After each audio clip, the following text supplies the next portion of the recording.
Orang tua Siti mendadak sakit, jadi aku ditinggal sendiri di rumah sementara ia merawat orang tuanya di rumah. Siti adalah satu-satunya anak perempuan di keluarganya, jadi merawat orang tua sakit merupakan kewajiban yang tidak bisa ditampik. Kepergian Siti memerdekakan aku dengannya dia. Kami benar-benar seperti sepasang suami istri sungguhan. Begitu pulang ke rumah, berbagai macam makanan tersedia di atas meja makan. Dan aku memakannya dengan lahap dan lanjut dengan berhubungan intim. Keesokan harinya, itu terjadi lagi dan lagi. Aku semakin kelelahan. Belum sempat mengembalikan stamina aku harus melayaninya dia. Energinya terkuras habis sampai pada titik kemaluanku tidak lagi bisa berdiri. Dan dia tetap memaksaku melayaninya seperti budak melayani majikannya. Di suatu titik kemaluanku sampai mengeluarkan darah. Dia meraung karena baginya hal itu adalah pertunjukan spektakuler. Situasi mulai normal ketika Siti pulang. Selama ada dia di rumah, dia jarang mengunjungiku. Rupanya ia takut dengan Siti, keberadaan Siti di rumah. Sekembalinya ke rumah, Siti mengeluhkan mimpi buruk yang kerap ia alami. Ketika kutanya, ia bilang kalau di dalam mimpi itu seperti didatangi oleh seorang laki-laki bertubuh besar dan berbulu lebat seperti sosok genderuwo. Di dalam mimpi, genderuwo itu hanya berdiri sampai menatap Siti dari halaman rumah. Sementara Siti berada di depan pintu. Siti mengatakan kalau sosok genderuwo itu ingin masuk tapi terhalang oleh kehadiran Siti. Mimpi buruk itu membuat Siti semakin giat menjalankan sholat. Ia pun tidak pernah absen untuk berdoa agar kami selalu selamat dari mara bahaya. Aku ingin menemaninya sholat tapi aku tidak bisa. Aku terganjal sesuatu. Padahal Siti sudah berulang kali mengajak, tapi aku terus menolak. Sesuatu yang mengejutkan terjadi. Aku menemukannya dia duduk di kursi tamu bersama sosok makhluk besar berbulu dan bermata merah persis seperti sosok yang ada di dalam mimpi Siti. Aku duduk di hadapan mereka dengan wajah penuh kengerian. Sekujur tubuhku terasa dingin. Dia adalah buah hati kita, katanya dia. Aku kaget dan tidak terima. Bagaimana anakku? Aku terpekik pelan dan lari masuk meninggalkan mereka. Di dalam kamar, Siti sudah terlelap. Namun, tangannya masih memegang tasbih. Aku berbaring di sebelahnya. Rasa dingin di tubuhku sedikit demi sedikit hilang. Tapi dari ruangan tamu terdengar suara auman kencang sebanyak 3 kali. Aku membaca auman itu sebagai sebuah panggilan dari makhluk itu untukku. Dan setelah auman ketiga, samar-samar aku mendengar makhluk itu memanggilku Bapa. Aku menutup kedua telingaku, aku tidak mau mendengar. Aku mengutuk diriku sendiri apa yang telah aku lakukan. Tanpa aku sadari, aku telah bersekutu dengan makhluk halus hingga melahirkan anak dari bangsa genderuwo. Mimpi buruk Siti terus berlangsung dan berubah menjadi sebuah teror.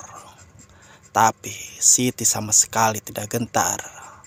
Di dalam mimpinya berkali-kali makhluk itu ingin masuk ke dalam rumah.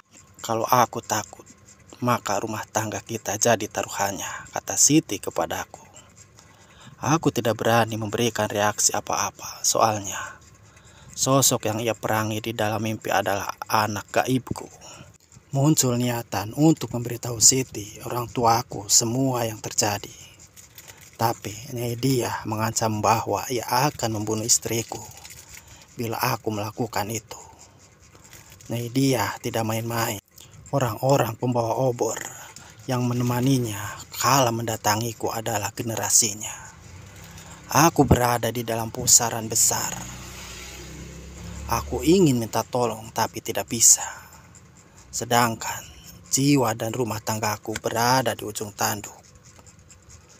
Nyai Dia memaksaku untuk pindah ke alamnya dan merawat anak kami bersama. Tidak mungkin aku menyetujuinya.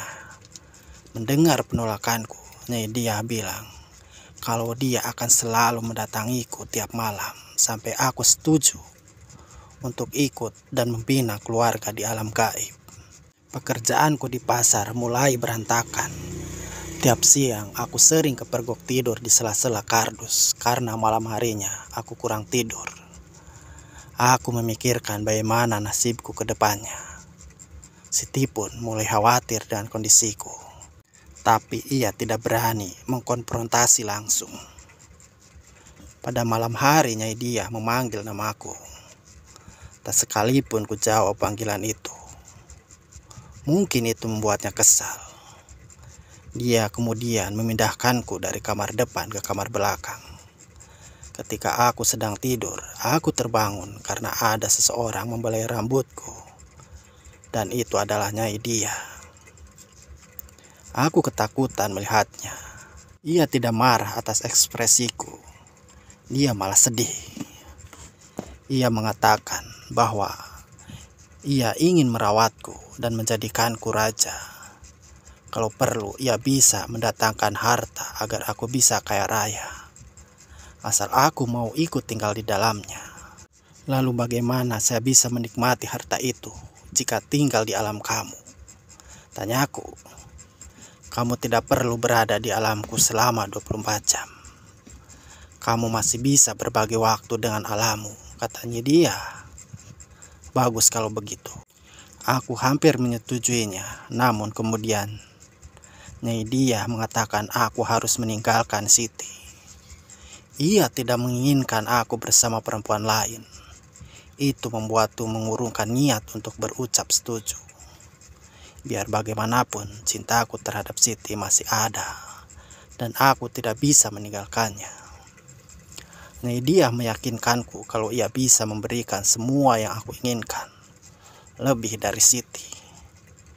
Di ambang kebingungan, Nyai Dia menarik tubuhku. Ia mengajakku untuk pergi ke alamnya. Dia ingin menunjukkan istananya di alam sana. Aku tidak berontak ketika Nyai Dia menuntunku keluar kamar dan menyusuri jalan setapak yang diterangi obor. Malam begitu pekat, aku tidak bisa melihat apa-apa selain jalan setapak ini. Namun sepanjang perjalanan, aku merasa menaiki sebuah tanjakan panjang. Tidak lama setelah itu, sebuah rumah bak istana menyeruak dari kegelapan. Di halamannya, manusia obor telah menunggu kami. Begitu sampai, mereka menuntun ke ruangan tamu.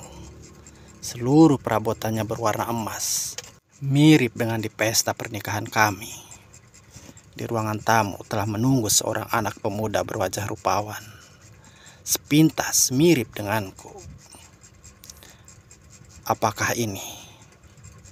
Iya, dia anak kita, katanya dia. Pemuda itu tidak seperti yang ada di dalam mimpi Siti. Ia bukan makhluk berbulu dan bertubuh tegap yang meraung-raung seperti singa. Ia adalah pemuda tampan, ramah senyum. Walau secara logis aku tidak mungkin memiliki anak seumuran itu. Tapi aku menerima kehadirannya. Kami bertiga duduk dan berbincang sementara para abdi berkeliaran menyediakan makanan dan minuman untuk kami. Suasana menjadi hangat dan imanku mulai goyah. Memang sudah jalan hidupku memiliki keluarga seperti ini. Lagian aku juga bisa kaya raya dan tidak perlu khawatir akan masa depanku. Aku tinggal duduk berpangku tangan sementara aku terus-menerus semakin kaya.